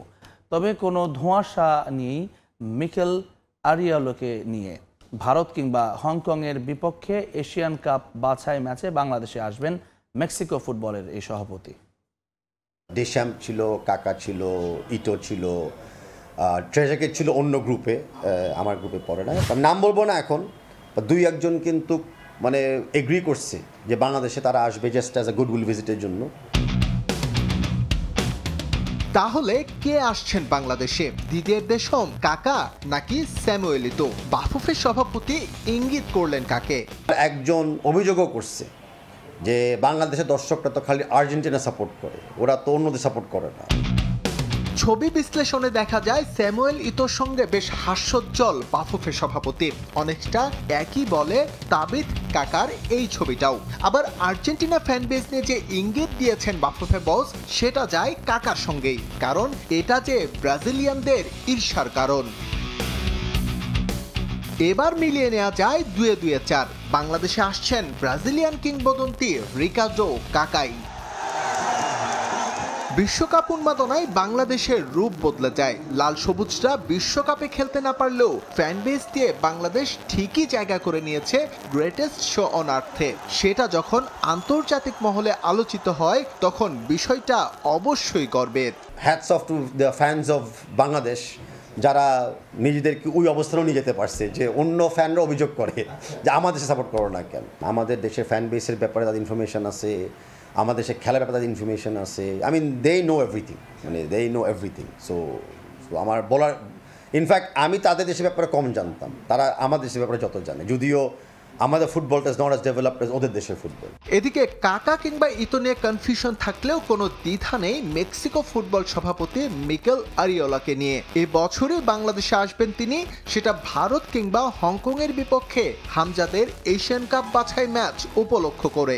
মেক্সিকো ফেডারেশনের প্রেসিডেন্ট অলরেডি নিজে আমার দাওয়াত গ্রহণ করেছে।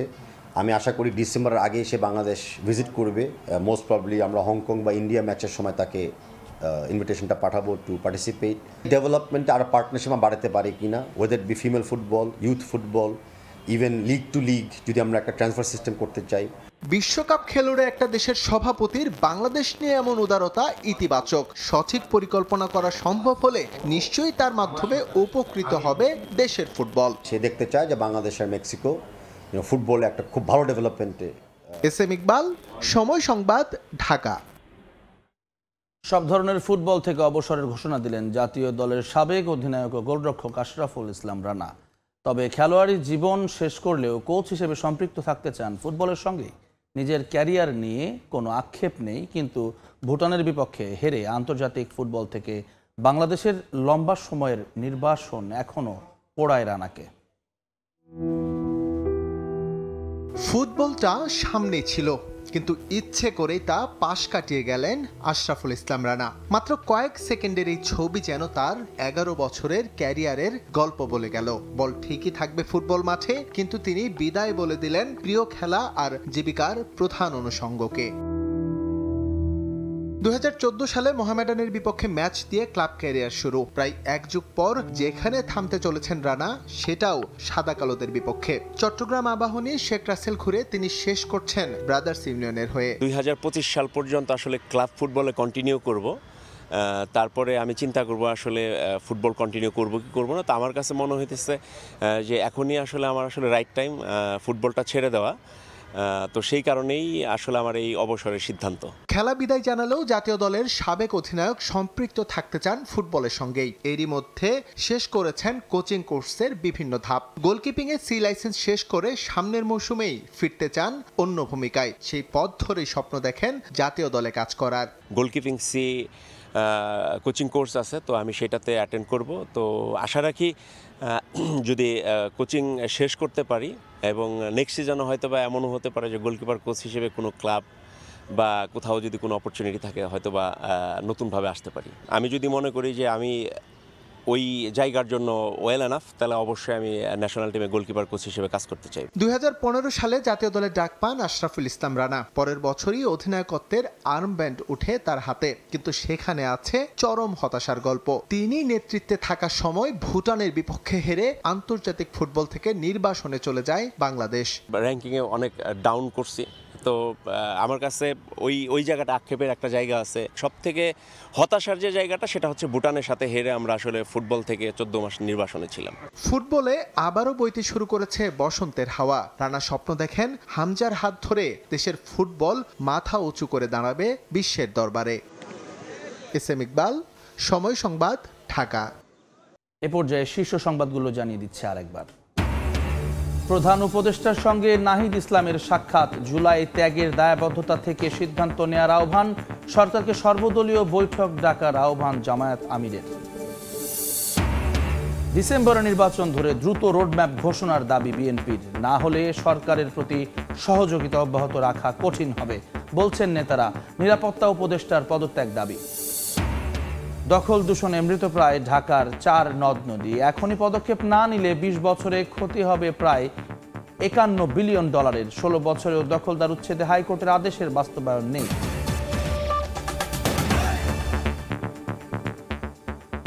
এই ছিল ভোরের সময়। সঙ্গে থাকুন সময়।